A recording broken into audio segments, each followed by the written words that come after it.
ఇది ఒక accident story కాదు, ఇది ఒక సిస్టమ్ ఫెయిల్యూర్ స్టోరీ. ఒక పోర్ష్ కార్, ఒక రోడ్ యాక్సిడెంట్, ఇద్దరి ప్రాణాలు. కానీ దానికంటే ఒక ఇంపార్టెంట్ క్వశ్చన్ ఒకటి ఉంది. ఈ దేశంలో జస్టిస్ అందరికీ ఈక్వలా, లేదా మనీ ఉంటే సరిపోతుందా? ఇప్పుడు క్వశ్చన్ యాక్సిడెంట్ జరిగిందా అన్నది కాదు. ఇప్పుడు ఇంపార్టెంట్ క్వశ్చన్ ఏంటంటే, యాక్సిడెంట్ జరిగిన తర్వాత వాళ్ళకి న్యాయం జరిగిందా?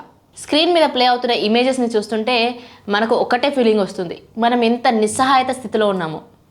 అయితే కార్ డ్యామేజ్ అయింది ఓకే, కానీ సిస్టమ్ కూడా డ్యామేజ్ అయిందా? ప్రశ్నించడం తిరుగుబాటు కాదు, ప్రశ్నించడం మన హక్కు.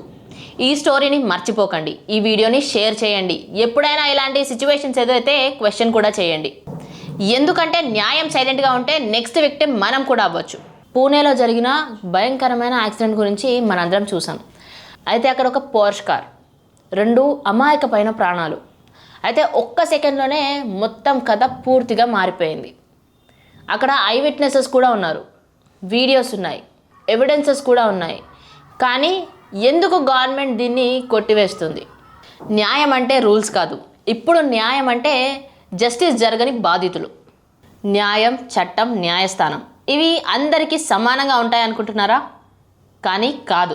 బట్ రియాలిటీ ఏంటంటే, న్యాయం గుడ్డిదని చెప్తారు, కానీ ప్రాక్టీస్లో లా బ్యాంక్ని బ్యాలెన్స్ చేస్తుంది.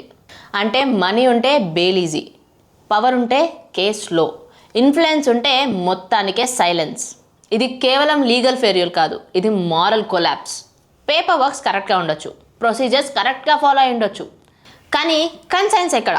పిల్లల్ని కోల్పోయిన తల్లిదండ్రులకి లా గుడ్డిది అని చెప్పడం కరెక్టేనా? అది సరిపోతుందా?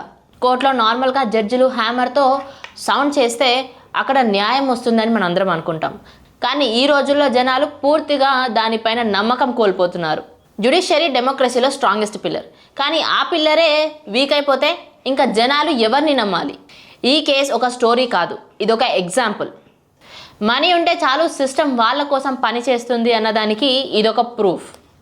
మనం చాలాసార్లు అంటూ ఉంటాం సిస్టమ్ బాగాలేదు అని, కానీ ఆ సిస్టమ్ని నడిపిస్తుంది కూడా మనమే. సైలెంట్గా చూస్తున్నాం, నెక్స్ట్ న్యూస్ ఏమొస్తుందా అని స్క్రోల్ చేస్తూ ఉన్నాం, ఆ తర్వాత దాని గురించి టోటల్గా మర్చిపోతాం. కానీ అదే ప్లేస్లో మన ఫ్యామిలీ ఉంటే? ఈ దేశంలో న్యాయం అమ్మకానికి ఉంది, ఉన్నోళ్ళకి ఎక్స్క్యూజెస్, పేదోళ్ళకి మాత్రమే రూల్స్.